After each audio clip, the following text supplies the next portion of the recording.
Bonjour, aujourd'hui on continue la série de vidéos sur le stress avec la suite des conséquences sur la santé d'un stress chronique. Il y avait déjà 2 vidéos et puis il y a aussi plein d'autres vidéos qui expliquent ce que c'est le stress chronique par rapport au stress ponctuel, etc. Et je vous mets ça, pouf, dans le i parce que maintenant je sais le faire. On avait parlé des compensations, hein, les conduites alimentaires inadaptées, etc. Et en elles-mêmes, ces compensations, elles ont évidemment des effets sur la santé. Maintenant, toute l'activité métabolique liée au stress, c'est-à-dire toute la production d'hormones, mais aussi la dégradation des hormones, provoque, et c'est une des conséquences très importantes sur la santé du stress chronique, une accélération du vieillissement. Mais pas une accélération du vieillissement de la peau. Enfin, si, mais j'allais dire, ce n'est pas très important. Mais plutôt une accélération du vieillissement de vos organes interne. Oui, parce qu'en fait, votre stress, quand on est en état de stress chronique, c'est un petit peu comme si vous mettiez une machine vous êtes toujours en train de la sursolliciter. D'accord? Elle est toujours en sur-régime. Une machine, par exemple un moteur de voiture, qui est toujours en sur-régime, vieillit plus vite. En fait, ça s'use plus vite. C'est exactement ce qui arrive à vos organes de notre corps, parce qu'ils sont soumis à des doses massives d'hormones liées au stress, auxquelles ils ne sont pas soumis d'habitude, enfin en tout cas dans un fonctionnement normal d'un être humain normal. Ils doivent dégrader des quantités très importantes d'hormones, alors votre foie, vos reins, votre intestin, mais aussi votre estomac, etc., sont soumis à des doses d'hormones qu'ils doivent traiter, qu'ils doivent dégrader de manière à pouvoir après évacuer ces hormones. Parce que quand on est en stress chronique, on a de l'adrénaline et du cortisol en dose très importante dans le corps tout le temps, perpétuellement. Et ça, c'est pas un fonctionnement normal. Donc, on a eu, première chose, on a une accélération générale du vieillissement de nos organes. Et des organes vieux, c'est des organes qui fonctionnent moins bien, qui sont moins réactifs et puis qui peuvent tomber plus souvent malades. Alors, la deuxième chose qui arrive très souvent, c'est un déficit nutritionnel. Parce que quand nos organes, en particulier notre foie, notre intestin, ils sont en train de dégrader les sous-produits chimiques du stress, ils ne peuvent pas en plus prendre en charge tout le traitement alimentaire normal et donc de retirer de notre alimentation les bonnes choses qu'on lui donne. Et ça, c'est le premier effet. Mais le deuxième effet qui provoque un déficit, la deuxième cause qui provoque un déficit nutritionnel, c'est lié à la stratégie de compensation. Si vous avez on en a parlé la dernière fois, enfin il y a deux semaines, si vous avez adopté une stratégie de compensation alimentaire et que vous vous jetez sur la nourriture pour compenser un stress notamment, vous n'allez pas vous jeter sur les brocolis, les poires et les choses très très bonnes pour votre santé, mais plutôt sur des aliments à faible, nutritionnellement faible, par exemple beaucoup de gras et beaucoup de sucre, mais peu de vitamines, d'oligo-éléments, etc. Donc ça peut provoquer, cette stratégie de compensation, elle peut provoquer elle aussi un déficit nutritionnel. Donc déficit nutritionnel parce que votre corps, vos organes qui filtrent les sous-produits chimiques du stress n'ont pas la pleine capacité puisqu'ils sont en train de faire autre chose pour retirer de votre alimentation les bonnes choses. Et puis en plus, si vous donnez une mauvaise alimentation pendant ce temps-là à votre corps, et finalement, vous ne profitez pas des bienfaits de l'alimentation. Ça, c'était le deuxième effet physiologique du stress chronique. Le troisième, c'est quelque chose qui est très connu maintenant, c'est un déficit immunitaire. En fait, il y a un croisement, je ne saurais vous l'expliquer, mais je vous mettrai sans doute en barre d'infos des textes de référence qui montrent qu'en fait, on a une baisse de l'immunité quand on est en état de fragilité et le stress est un état de fragilité. Je vous ai dit, le stress, c'est quelque chose d'extérieur ou d'intérieur qui modifie en fait votre système et qui l'oblige à s'adapter. La fatigue, mettons que vous manquiez de sommeil, c'est une fragilité et ça met votre corps, votre système corps-esprit, enfin cerveau-corps, voilà, en état de stress.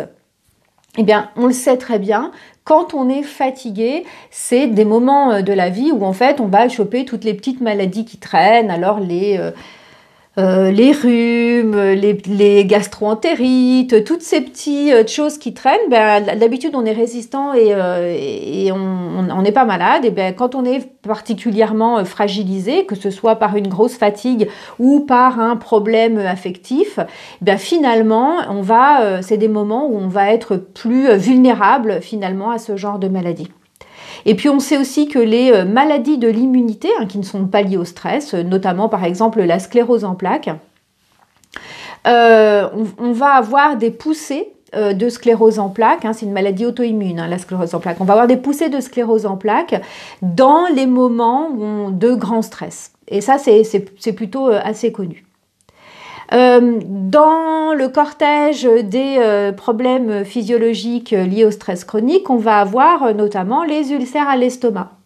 Alors les ulcères à l'estomac, à part si vous prenez un traitement médicamenteux au long cours, mais il y a peu de causes dans l'environnement qui va provoquer un ulcère. Souvent, c'est évidemment un ulcère à l'estomac, c'est lié à une bactérie. Mais cette bactérie, elle va proliférer très souvent quand notre corps est affaibli, quand il est affaibli notamment par un état de stress chronique permanent. On a aussi chez les femmes des problèmes gynécologiques récurrents qui vont être à l'œuvre lorsqu'on traverse des périodes de stress chroniques importantes. Les problèmes gynécologiques récurrents, c'est en particulier les mycoses. Alors, une mycose, c'est pas une maladie en soi et c'est pas, comme on dit, psychosomatique. Non, vraiment, c'est la prolifération d'un certain nombre de bactéries au détriment d'autres bactéries qui fait qu'on développe une mycose. Mais ça arrive souvent quand on traverse une période de fragilité liée à un stress. Et je vous le rappelle, la fatigue est une forme de stress pour votre corps. Mais d'autres formes de stress aussi. On va évidemment avoir des problèmes de santé mentale. Ce sont les grands moments de stress, sont les moments de décompensation typiques. Provoquent des décompensations à ce moment-là. Donc, on a évidemment des dépressions, on a des troubles anxieux, on a des problèmes d'insomnie, ça c'est effectivement des problèmes de santé mentale, mais aussi d'autres problèmes de santé mentale quand on a une structuration psychique de type psychotique notamment, ce qui n'est pas une maladie du tout, en fait on peut décompenser à des moments où on doit s'adapter, où notre corps et notre esprit doivent s'adapter à de nouvelles choses et donc traverser une période de stress chronique importante. Et c'est sans doute pour cela que ce genre de décompensation, par exemple la bipolarité, mais aussi la schizophrénie, d'autres pathologies comme ça, d'autres troubles de l'humeur comme ça, en fait, sont détectés et diagnostiqués. Quand ce n'est pas dans la petite enfance, en tout cas, c'est souvent diagnostiqué quand on passe à l'âge adulte, puisque évidemment, partir de chez ses parents, devoir habiter seul ou avec d'autres personnes qui ne sont pas nos parents, c'est un grand moment de stress, puisqu'on va devoir s'adapter à de nouvelles façons de faire. Et donc, ces nouvelles façons de faire vont provoquer chez nous un déséquilibre. Et ce déséquilibre va nous stresser. Et ce stress qui peut devenir chronique, évidemment, peut provoquer ce qu'on appelle une décompensation. Et donc, ça peut être un passage à l'acte, ça peut être un épisode délirant, ça peut être des choses comme ça. Pour les cas de structuration psychotique, et puis pour les cas de structuration névrotique, ça va être, comme je le disais tout à l'heure, des dépressions, des troubles anxieux, des insomnies, etc. Et puis, la dernière on va dire, les deux dernières grandes catégories de troubles sur la santé du stress chronique sont liées à des maladies à composantes psychosomatiques. Alors je dis bien à composantes psychosomatiques, hein, ça veut dire que ce ne sont pas des maladies forcément psychosomatiques ou liées au stress exactement, mais par contre les poussées, les crises vont se faire plus probablement et de manière beaucoup plus intense quand on traverse une période de stress chronique. C'est le cas de l'asthme, c'est le cas des maladies de peau de type psoriasis, c'est le cas de l'arthrite rhumatoïde, du syndrome de fatigue chronique, de la maladie de Crohn notamment, mais aussi de la migraine, de la colite ulcéreuse, du syndrome prémenstruel, de l'obésité, etc., etc., etc.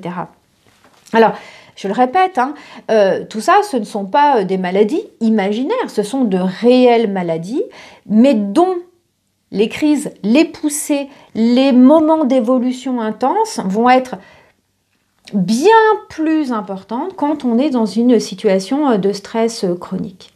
Et puis, la dernière catégorie, c'est l'aggravation de maladies chroniques existantes. Si vous souffrez d'un diabète, par exemple, on sait que quand vous êtes en stress chronique, les symptômes de votre diabète vont être bien plus importants que lorsque vous n'êtes pas en stress chronique.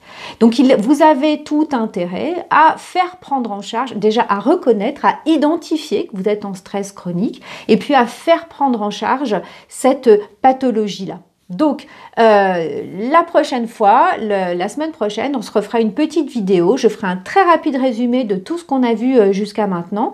Et puis, si c'est nécessaire, je vous donnerai d'autres aspects du stress et de comment, en fait, cette histoire de stress se construit au cours de la vie. Voilà, je vous souhaite une bonne semaine et puis à bientôt. Alors n'oubliez pas de vous inscrire à la newsletter de mon site internet, de consulter éventuellement mon site internet. Et puis moi je vous dis à la semaine prochaine.